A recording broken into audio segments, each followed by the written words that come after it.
A Senate hearing highlighting the dangers of unaccompanied children at the border. 4 people now charged in a very disturbing case, accused of pretending to be parents and sedating children with marijuana gummies. Brooke Taylor is following this bizarre story. She's in Dallas for us. Brooke? Hi, John. Yeah, we have reported countless times on the hundreds of thousands of unaccompanied children who crossed the border during the Biden administration, and then they were released to unvetted sponsors. Well, in this case, the smugglers went right through the Border Patrol checkpoints, pretended to be the parents, and also sedated the children.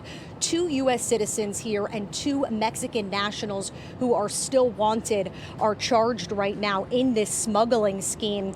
Officials say that they smuggled children as young as 5 to 13 years old from Juarez, Mexico into the U.S. between May 2024 and October 2024.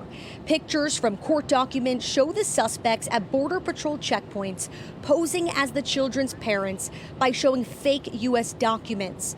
The smugglers are accused of using gummies laced with marijuana to sedate these children, and in at least one case, a child was sent to the hospital.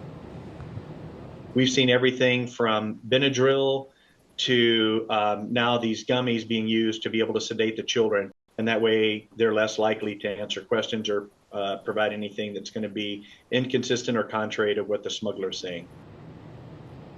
Court documents include text messages to the suspect translated to English. Quote, "Young lady, are you working today? I have a boy 7 and 8. They are small." Another text says, quote, "Also, Fanny, I have 2 little girls ages 4 and 5. Proof of life pictures of some of the children were found on the suspect's phones. Special Agent Stevens says the parents trust the smugglers to deliver their children to family members in the U.S. despite the significant risks. These children are nothing more than currency to the criminals and to the criminal organizations. And so for us, we want to ensure that we interdict this and stop this before they get here, because there are instances where we find children that are in stash houses. And HSI El Paso says the smugglers were charging $900 per child. They're still investigating to see how many children were smuggled through this specific organization, John. Yeah, we know that about 320,000 of them were lost track of. So we hope and we pray that they're okay. Brooke Taylor for us. Brooke, thank you. Sandra? Let's get an update on that. Bringing in the Trump border czar, Tom Homan. We'll start there. Tom, thank you so much for being here. On the search for unaccompanied minors missing from the Biden administration, this is per the Senate Judiciary Committee. These numbers are staggering. 320,000 children lost track of. 22,000, we are told, have been located, and 400 plus sponsor arrests. Can you give us an update on those efforts? Well, it's just under 25,000 found so far. Look, when President Trump called me to come back from retirement, he told me they wanted me to do 3 things: secure the border, run the largest deportation operation this country's seen, and third, find over 300,000 missing children. And that was priority 1.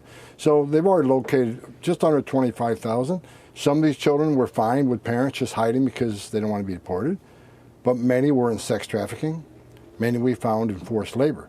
Slavery. I mean, forced to work ungodly hours, not going to school, working ungodly hours, and of course not getting paid, being abused. So, we've rescued thousands of children, and President Trump is committed, I'm committed, that we're not going to stop looking for these children until we find every single one of them or run down the leads. And unfortunately, 27 of these children have since died. So we're not giving up. This is the main priority for the Trump administration. We're going to keep going at it. It's heartbreaking, some of the stories. And Chris Clem, the former Border Patrol chief, was testifying at the Senate hearing yesterday, speaking about the safest point many of these children were in the immigration process was when they were in the hands of Border Patrol, Tom. Listen. Oftentimes, the safest a child has been in that journey is with the Border Patrol. And a Border Patrol station is no place for a child. I also observed that if a sponsor applications met the minimum requirements or appeared to make the effort, it was generally acceptable. The follow-up and verification and vetting process sponsors was abysmal. But as we know, during that time and under the last administration, there was not a discouragement of people, embarking on that dangerous journey. And to hear him say the safest point they ever were was in the hands of the Border Patrol, Tom. I agree with 100%. Look, I looked at the data. Chris is one of the guys I brought to D.C. I looked at the data the other day. Over 1,700 children under the age of 14 were released to unvetted sponsors with no home study. I mean, I don't know what the hell Biden administration was thinking. They stopped DNA testing. Trump administration did DNA testing. We're doing DNA testing now if they come across. So we're making sure that anybody comes pick that child up is clearly vetted and a relative. And that's what the Trump administration has promised to do. But when Secretary Mayorkas, Secretary Becerra was running HHS, he stood on stage. I watched him speak several times, bragging how quick these children are released from government custody to sponsors. Their main focus, both on the border and with these children, process quick, release quick. Because if there's no overcrowding, there's nothing to see. We can keep claiming the border secure.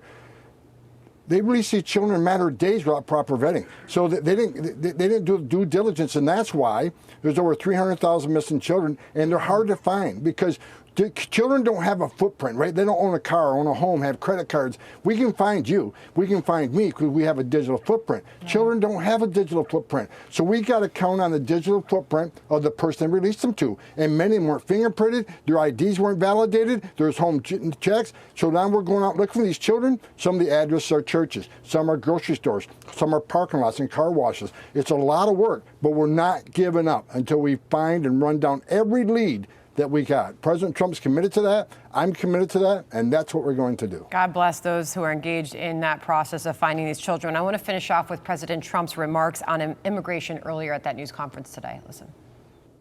What I saw happening with millions of people pouring into our country, I couldn't stand to watch it. It destroys countries from within, and we're actually now removing a lot of the people that came into our country. It's a very hard chore. I've got about 15 seconds left, Tom. Please do give us your final thoughts as the president. You can surely hear in his voice, this is absolute priority. You're the greatest president of my lifetime. He proves it every day. In 7 weeks, we have the most secure border in history of this nation. We did in 7 weeks, the men and women of the Border Patrol, President Trump did in 7 weeks give us the most secure border in history of this nation, what Biden couldn't or wouldn't do in 4 years. Sir, always appreciate your time. Thank you very much.